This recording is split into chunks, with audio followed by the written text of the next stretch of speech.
Eh asithembe ukuthi ngiyathemba usuku lwanamhlanje luzohamba kahle kulabo abaqalayo ukusijoyina kulama klasi. Eh sekuyelesibili osukwini lanamhlanje leli klasi elinye belikade lingo-12 emini, kodwa siyeke siliphinde ntambama senzele ukuthi iy'khathi zabantu ayifani. So okwamanje leli lokugcina-ke lanamhlanje elinye lizoze liphinde libe kusasa emini ngo-12. Kodwa-ke ake eh, ngibuka inani labantu abangenile la ukuthi eh, bancane, angazi noma banenkinga yini. Kodwa ngibuka ukuthi menikwazile nina ukungena, ukhona ongene nje straight from u-WhatsApp noma nonke nisuka ku-Telegram.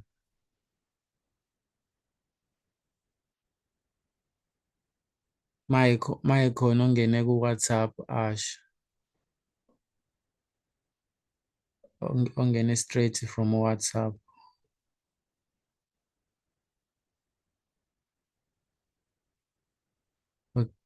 Okay, hhayi. Ngathi i-most u-Telegram. Ya kodwa naba bengena abantu, ayikho-ke inkinga. Mhlawumbe ngibanike iminithi lokugcina bangene bese siyabona ukuthi siqhubeka kanjani. Makwenzeka kulahleka i-audio noma ningasangizwa, ngicela ningitshele. Ngicela ningazise. Kodwa-ke ake sibe siqala thina sesikhona cha ukuthi abantu bazosijoyina ngendlela. So igama lami mina akusiyo uZulu Trader, igama lami langempela uSiphelele. uZulu Trader igama nje laku-social media, yabo. Ake sithi nayi into-ke ngiyisho-ke kubantu bonke ukuthi mina ngiwuSiphelele, hhayi umnumzane, hhayi ubani. Uma uthe nje Siphelele noma wathi Siphe, usuke ubiza mina ngoba kwabaningi angimdala ngaleyo ndlela ukuthi seningangibiza umnumzane nani nani. Ukuthi kukhona okuncane engikwaziyo kunawe, nawe kuningi okwaziyo okunye. So singahloniphana ngendlela ehloniphana ngayo, kodwa asikho isidingo sokuthi size sibizane ngomnumzane nani nani. Uma uthe nje Siphelele, igama lami uSiphelele, noma uthe Siphe uqedile.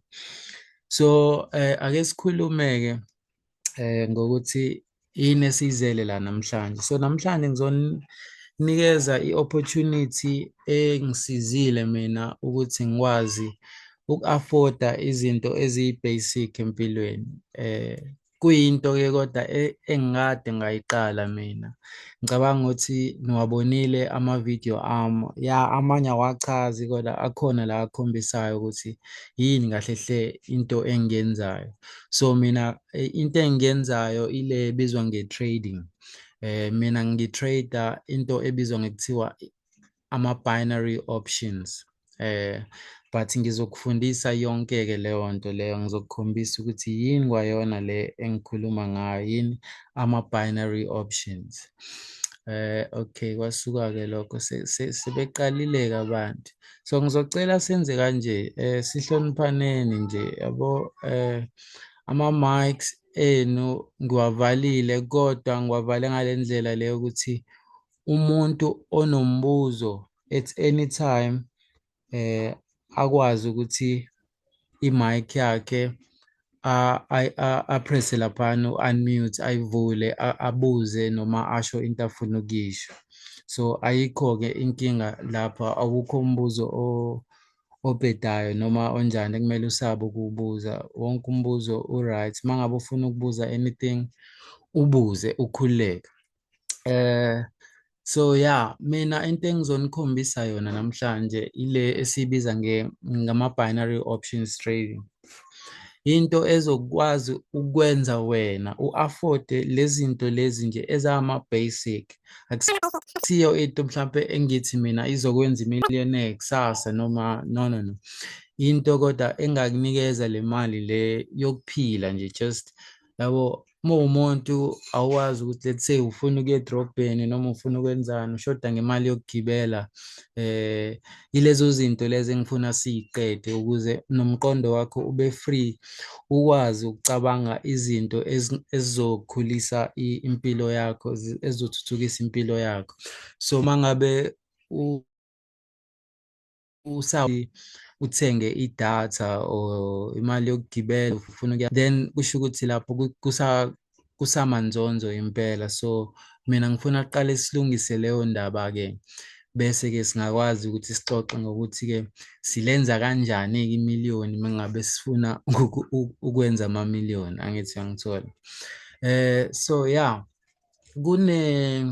ikanje le nto, ngiqale ngichaze nje indaba yama-class ethu. Ama-class ethu azorana from umhla ka-10 April aya ku-10 May and amahhala. Kodwa ake ngikhulume nje njengomuntu efa. Amahhala kanjani Siphe? Uyayibuza ukuthi amahhala kanjani amaklasi uzobe usifundisa zonke iy'nsuku uspende isikhathi sakho usifundisa. Nangethi i-screen sami si-black. Ukhona obona something else than i-screen esi-black? Kukhona ukuthi i-screen sami simnyama. Ngabe kunjalo impela kunina nonke? Okay, nangethi all is good. All right, ngiyabonga. All right, siyabonga. Siqhubekeni-ke.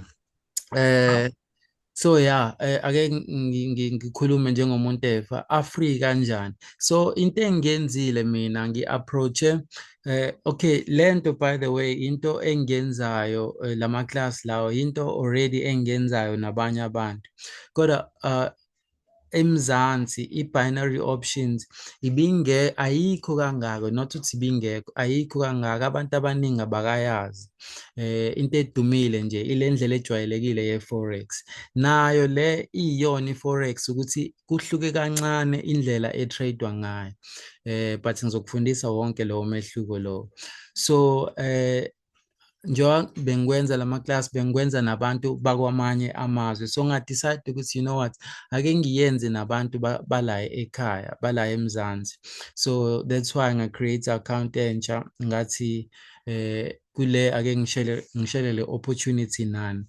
So but eMzansi you know abantu they are struggling, angeke bakwazi uku-afforda ama-class nani. Ukuspenda nje isikhathi sami kanje zonke iy'nsuku nani from 10 April to 10 May kuzongithatha isikhathi eside nami, so I want to get paid for leyo nto. We all want imali ekugcineni. So ngenza kanjani-ke ukuthi I still want to help abantu but ngifuna ukubasiza ngendlela ukuthi bona nabo bangalimali. So into engiyenzile ngibe sengi-approach-a i-broker, ngathi broker vele wena ufuna ama-clients, awunawo ama-clients, so mina ngizokulandela abantu abanga-trade and then ngibafundise mina i-trading and then senze i-trading kanye nabo ba-trade kwi-platform yakho, and then i-broker iyakujabulela lokho, nayo iyakhula. So bese iyona-ke ezobe isingikhokhela ukuthi ngiyilethele abantu abazo-trade. So in a way sekufana nokuthi wena usungikhokhelile or uzongikhokhela uma ngabe wenza lento le. So bengifuna nje ukubeka kucace lokho ukuthi i-free kanjani lento, what's the catch? Bahlezi beyibuza abantu to know khona lokho ongasitsheli kona. Well mina ngi-honest-ke sengikuchazelile ukuthi izosebenza kanjani. So mangabe u-interested emva le session le uzobe usuyasho and then kuzoba ne-link engizoyisenda lapha egruphini ku-Telegram. Abangakwazi ukujoyina u-Telegram ngizoyisenda naku-WhatsApp ni-create ama-accounts enu. Kodwa into ebalulekile ile video le elapha ku-Telegram niyibuke, and then nale session ebalulekile. So ake siqhubeke kancane-ke ngokuchaza i-binary-ke lento esizobe siyi-trade. So la into le broker nje, okay, okwamanje ngiyazi ukuthi izobukeka ithusa ngoba okuningi awakakwazi, kodwa ngicela ukukhululeke wazi ukuthi nje lento le uzoyijwayela, yinto le esobe siyenze zonke iy'nsuku, and nawe vele uzoyi-download-a le app, uzoba nayo. Uma une-computer uzoyifaka kuyona, uma une-smartphone uzoyifaka kuyona. Ngizokugayida nje yonke into.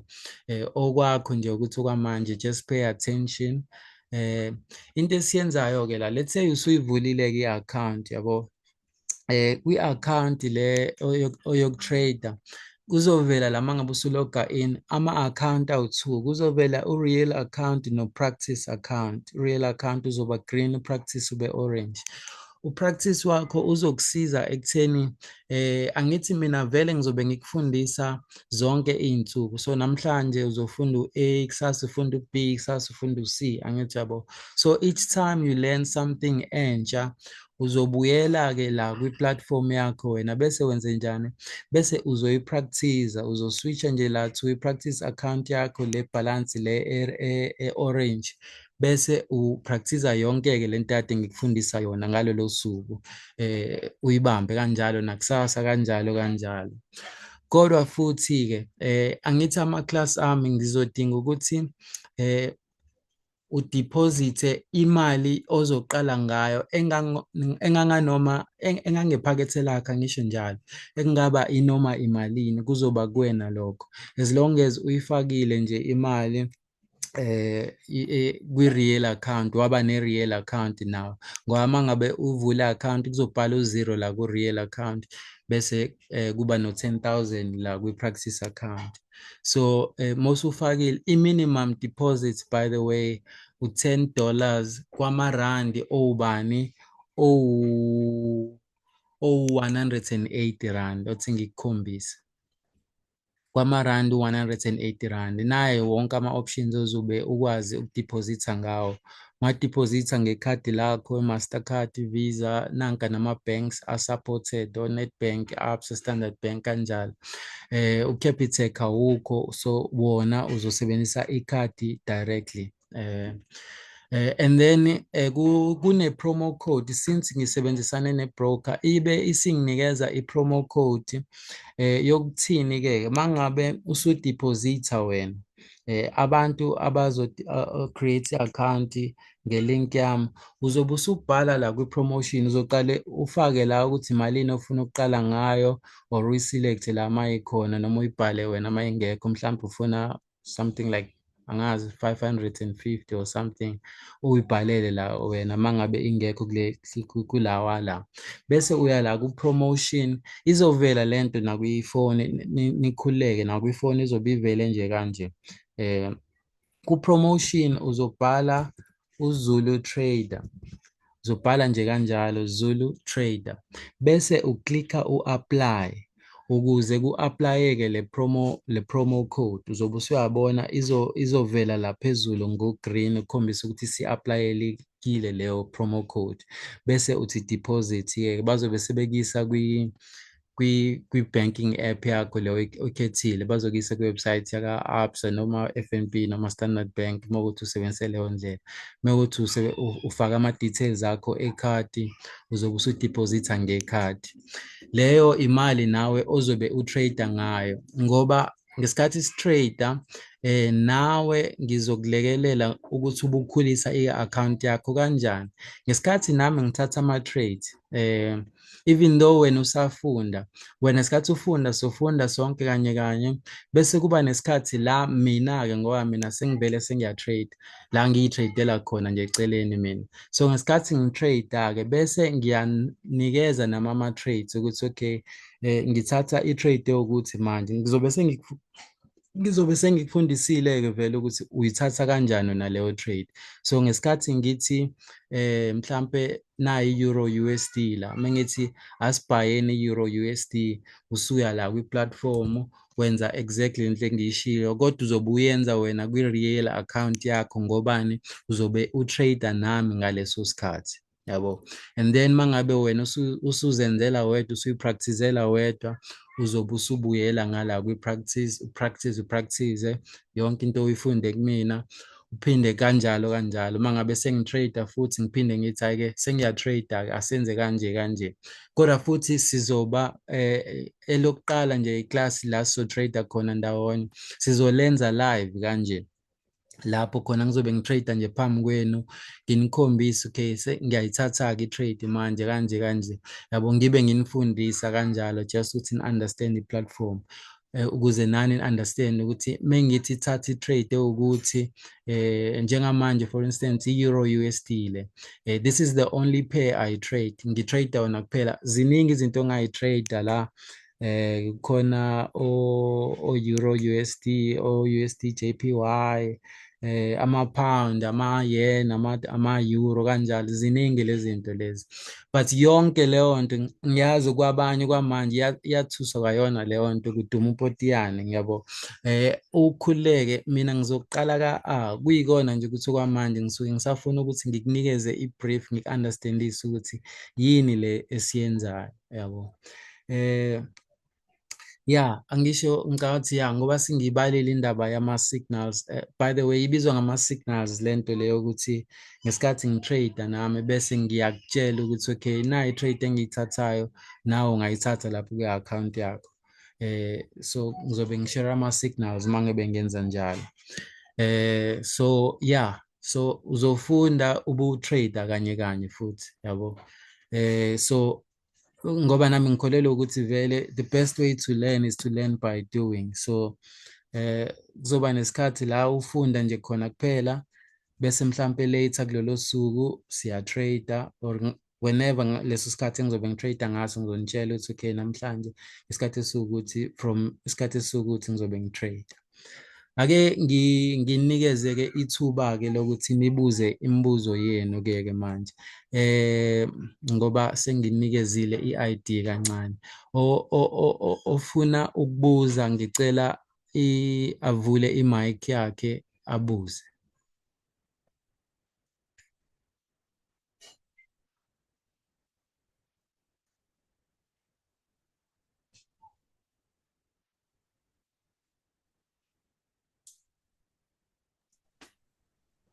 Ukhona onombuzo mhlawumbe?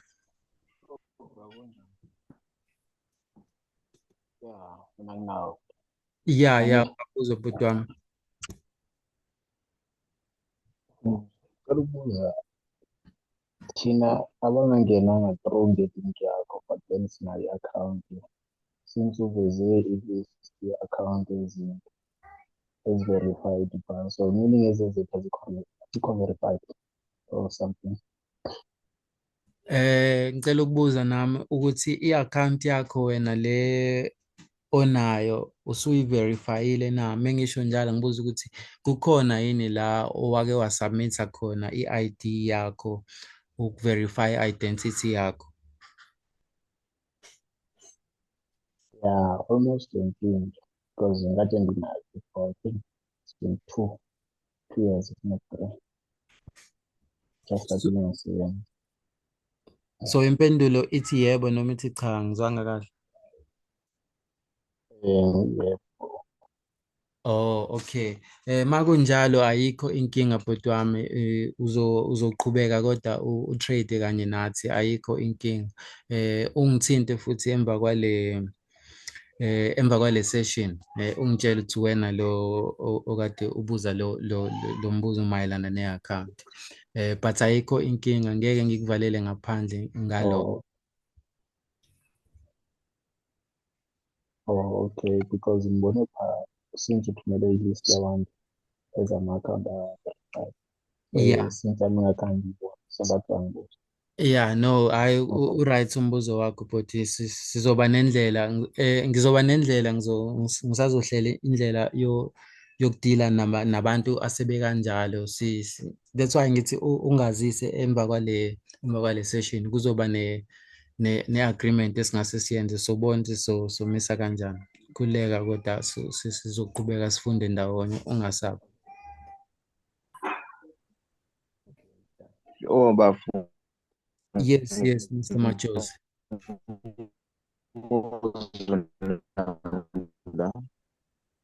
Awuphinde bafo.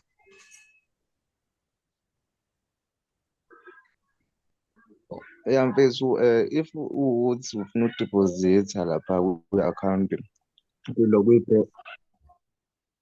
Yeah. if ufuna udiphozitha lapha bank options active abo-F_N_B, ABSA, maybe usebenzisa i-Capitec noma uTymeBank, kwenzeka kanjani dephozitha? Okay, uzoselecta la noma yiphi oyisebenzisayo la uzowenza ngayo i-online banking lento yokungena kwi-online banking yakho wenze i-payment, noma indlela elula nje kodwa if kune-bank mhlawumbe i-bank account yakho ingekho or unenkinga ungayivulanga mhlawumbe online banking kwi-bank account yakho. Indlela elula ukuthi vele wonke ama-bank asebenzisa one of the two options, asebenzisa either uVisa ikhadi noma uMastercard. So indlela elula ukuthi uselect one of lamakhadi lawo, uzobheka ukuthi ikhadi lakho libhalwe bani, uVisa noma uMastercard. And then uma uklikha lelo khadi kuzobe sekuvela ukuthi faka ama-details ekhadi. So la kuzoba i-card number kanjalo kanjalo, wonke lama details abhaliwe kwikhadi lakho. And then lapha kukhadi ukuthi ngicela nivaleni ama-mic mewukuthi anikhulumi. Ayikho into ephazamisana njengalena. Ezwakala uqondile. Alright bafu. Yeah, mawuthi uyezwa ayikho-ke inkinga sikhulu sami. Ake ngidedele omunye. Oh, kodwa ungaqhubeka bafu musafuna ukusho something.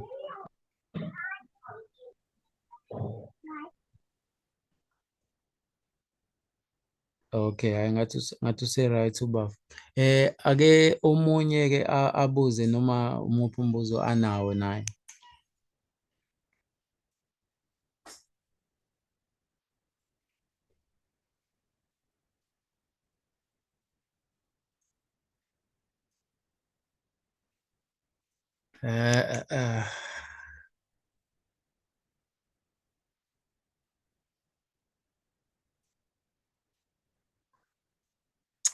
Bakwethu, yazi khona i-trade engiyibonayo la.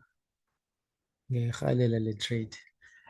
Ngisalinde imibuzo njalo, onombuzo noma ngabe umuphi umbuzo anawo. Okwamanje ngesikhathi ngisalinda imibuzo nombani uzomemeza nje just mangabe usufuna ukusho anything ngoba isikhathi seni manje sokuthi nibuze imibuzo. Mina ngizobe okwamanje nginikhombisa nje just example ye-trade ukuthi i-trade ithathwa kanjani, isebenza kanjani. Uwina nini, uluza nini, kanjani, kusebenza kanjani. So njengoba ngithe yona iyafana kancane nale ndlela ejwayelekile yokutrade, ihluke nje kancane. Le eyalabantu laba abafuna indlela ngathini e-visual, okwazi ukubona ukuthi ngithenga makunjani, ngidayisa makunjani, ngingena nini kwimakethe, ngiphuma nini kwimakethe. Mawufuna ukuthi uyi-understand nje yonke leyo nto upfront, ungaloku kunama-complications. I-simple ngaleyo ndlela leyo ukuthi la okwakho, yes, upredictor ukuthi i-market izoya kuphi, and ama-directions awu-two, u-up noma u-down kuphela. Othi ngikwenzele example right now imakethe, okay, kodwa iloku imuva-ke kodwa let's say nanku ulayini ngudwebile la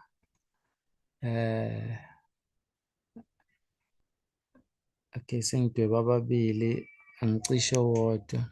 So nanku lo line engiwufakile lapha phezulu o-blue. Ake ngithi in fact angikubeke la ikhona i-price njengamanje. Bese ngithi ake ngithi ngikholwa ukuthi ukusukela manje i-price kusukela manje ngikholwa ukuthi mhlampe imakethe izowehla. Ake ngithi nje izonyuka ukuze izoba lula le example. Nayi imakethe njengamanje ngithi izonyuka, ngizobe sengiya la ngipressa u-higher, yabo, angiyithathe nje kanjalo i-trade njengamanje, ngithi higher. Njengoba ngithe higher ngichaza ukuthini? Ngichaza ukuthi makuphela isikhathi esithile i-trade yami or imakethe, i-price yemakethe, i-price uzoyibona ngalo line oloku umuva-ke la okhonjwe ile arrow le emnyama, lo oloku umuva up and down, iyona esuke isho i-price ngaleso sikhathi. I-price-ke ihlezi ishintshashintsha ngoba imakethe ihlezi move. So mina la ngingene khona ile price le lapha la eduze kwalo line le.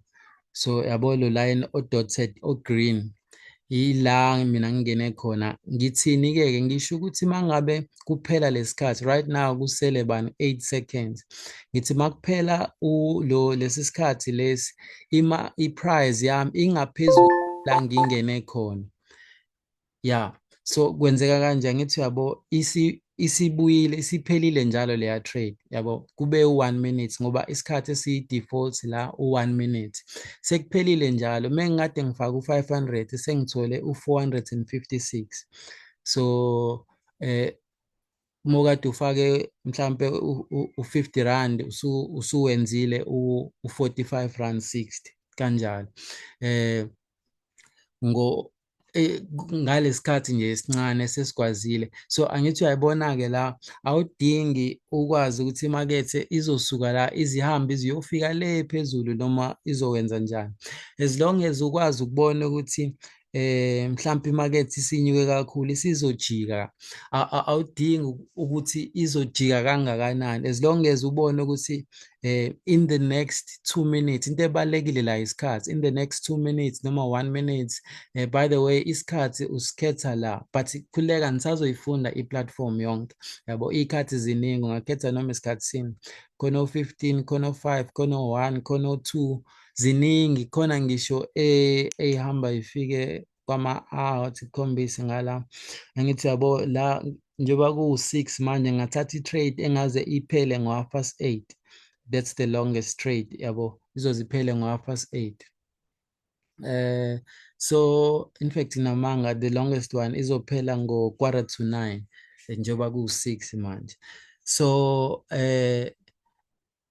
really la into ebalekile ukuthi nje uthi kuzowenzeka into ethile kodwa leyo nto izowenzeka ngesikhathi esingaka, yabo. So uma ukholwa nje ukuthi imakethe emva kwa 5 minutes izobe isingaphansi kwala ikhona njengamanje, yilokho kuphela okushoyo ukuthi nje la ikhona njengamanje izobe isingezansi kwala ikhona, bese uyalaphayana upressa ulower, uthini, uthi okay, imakethe nayi njengala manje, ngithi mina in the next 1 minute imakethe izoba isi-lower than la ikhona, yabo, ungene-ke nganoma imalini le osuke. So la kuzovela ibhalansi yakho le osuke unayo ngaleso sikhathi, and then bese la kuba ile amount wena ofuna ukuthatha ngayo i-trade, ngoba kuchaza ukuthi mangabe ufande, let's say account yakho u-ede u-500 rand,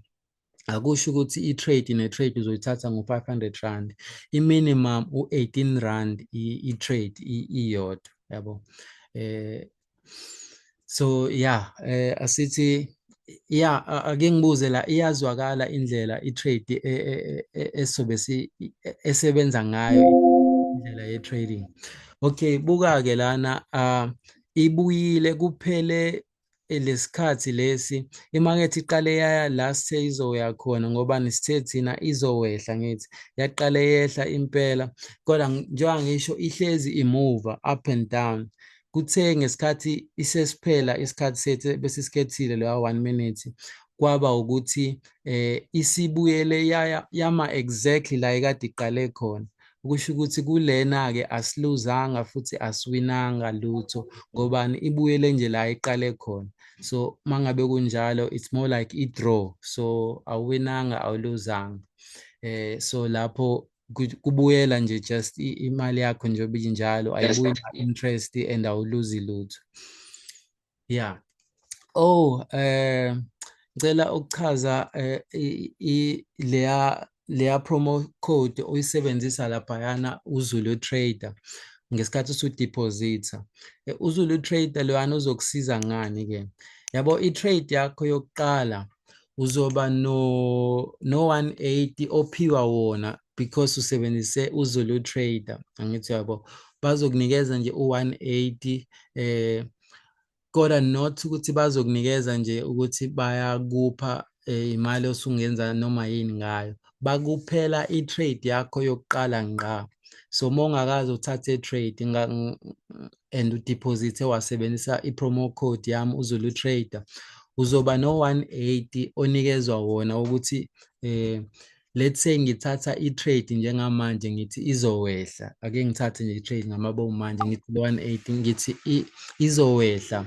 So into ozoyenza nawe lo uzothatha i-trade ngo-180 mhlawumbe uzoyithatha ngesikhathi sengithi ngiyatrade nami sengishare ama-signals kunina bese mhlawumbe leyo trade nawe uyayithatha kanje. Uzoya nje laphayana ufake u-180 bese uthatha leyo trade. Mengithe kuzobe ya 2 minutes uzoza la uselect lo 2 minutes 3 minutes kanjalo kodwa ngizobe sengikufundisile vele ukuthi uyithatha kanjani i-trade bonke ikhathi nani. Bese leyo trade nayo ke isebenza kanjena-ke le uZulu Trader i-promo code. Mangabe uyiwinile leyo trade uzothola about right now u-87%, so uzothola about 156 rand. So kule amount yakho ngithi mhlawumbe uqale nje nge-minimum oku-180 ku-180 bazobe sebek-edela lo 156 kulo 156 i-account yakho izobe isikhulile njalo uzobe usutholile lo 156 rand ongawu-withdrawa even same time mangabe ayikho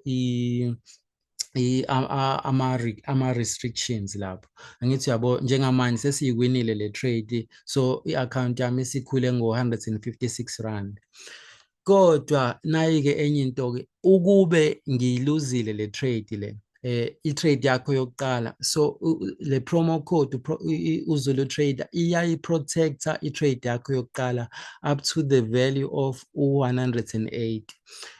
So i-trade yakho yokuqala mangabe uyithatha nje ngo-180 ophelele, if kwenzekile sayiluza, let's say siyiluzile le trade le i-trade yakho yokuqala uyabuya u-180 wakho, so it's called a risk-free trade. Yabo loya 180 loya uma usebenzisa i-promo code yami bazokunikeza u-$10 or 180 rand oyi-risk-free trade. Okusho ukuthi mangabe uyiluzile iyabuya imali yakho kodwa uma uyiwinile uyayithola i-profit engafiki nambandela, ungayi-withdrawa at any time. So yeah, isho njalo and i-promo code ukwazi ukuyisebenzisa mangabe usebenzise i-link yami. So the guy who already has i-account angeke akwazi ukuyenza, but kwabanye abangakayi-register i-account bazo-register nge-link yami and then bafake lo Zulu Trader bathole kahle hle ithuba lokwenza u-156 rand mahhala, yabo ngoba mangabe usufakile lo 180 wakho awunankinga yona u-affecteki, kodwa mangabe uwina uzothola u-156 rand ngaphezulu onga-withdrawa same time futhi mawuthanda uqeda nje ukuwina ube u-withdraw, yabo that's up to you. Angithi yabo then lapho uzobe usubuka ukuthi okay sengi-withdrawe ngifake u-180 nga-withdrawa u-156, So already yonke lento imali esengiriskile shuthi ulo 30 or ulo 24 rand osele yabo. So uzobe usufunda nje mahhala for the rest of inyanga nami u- ube kuno 30 rand kuphela imali engathi ikwi-risk la kuwena. Otherwise kodwa if isiqhubeka swina, by the way, nanka ama-trades akhombisayo ukuthi lento ngiyayenza yabo. This is my real account, this is i-trading history yami. Kule insuku bengitrade i-Bitcoin. So mangabe ubona le bovu eno-minus kushuthi ngisuke ngiyiluzile leyo trade. Angithi yabo nje la minus 800 shuthi nguluzile, kodwa before lapho bengade ngiwine 1.3, ngawina u-600, and then naleyo minus 800 shuthi ngiyiluzile leyo. So ama-loss azoba khona. Into ebalulekile ukuthi ama-wins abe maningi kunama-loss. Angithi yabo, buka la, ngithi uyabona ukuthi okay bekusahamba kahle la, ama-wins akhonyana impela, and then aphinde aqhamuke nama-loss, nama-wins nama-loss. Kodwa kubalulekile nje as long as ama-wins emaningi kunama-loss. Angithi yabo, iyona into ebalekile. Kodwa ungathuswanga ukubona o-800 nani nani. It's because i-account yami mina inkulu. Right now ngino 45,000 kwi-account. Ngiyazi wena ukuthi ubona u-13,000 okwamanje. The reason is that kune-trade eranayo njengamanje, ukuthi ngikhombise. Kune-trade ekhona vele njengamanje engikuyona ethathe i-margin yami. Le mali izoze ibuye if le trade ngiyivala. Ngathi ngikhombise. So nayi i-trade engikuyona, ngithi yabona nasi stop loss sami laphaya. Le trade le ye-Bitcoin well ayifani-ke yona nale ndlela le kade kukhombisa yona i-binary options. Le ile okwazi ukusetha ama-stop loss nama-take profit kanjalo. So but mangabe ubuka i-value ye-account, mangase ngiyivale manje le account ngizoba no 49,000, kuzobuyela u-49,000. So ibhalansi ekhona manje engingakwazi ukuyisebenzisa lo 13,000, and then lo 35,000 uyi-margin yokubamba le trade le ukuthi iqhubeke i-run. Kodwa yonke leyo nto uzoyi-understanda kahle mangabe sesifundile. Ngicela-ke okwamanje mangabe u-interested emva kwale session le sesiyayivala vele manje, ngizosenda ilinki-ke kwi-group yo-create i-account. Kodwa ngicela ungaqali i-create i-account mangabe ungenayo imali yokufanda yabo. Njengoba siqala nje mhla ka-10, ngicela uyi-create only mangabe usunayo imali ozoqala ngayo. Ake ngithi nje yilokho kuphela okwamanje. Sophinde sibe nayo futhi le session kusasa emini. So okwamanje ngicela nenze njalo, and then mangabe usuyi-create-ile i-account bese uya kwi-profile yakho, uzobona i-user ID yakho izoqala ngo-1775. Leyo number iyona ozobheka ngayo kule list-ke engilokhu ngiyidropha lapha egruphini, ubheke ukuthi wena usukhona yini. Mangabe usukhona lapho uzobe usungaqhubeka-ke uyifande mangabe unayo imali yokufanda. So okwamanje ake ngithi anginibone egruphini-ke siqhubeke sidiscuss khona kwi-Telegram or nakusasa emini manikhona.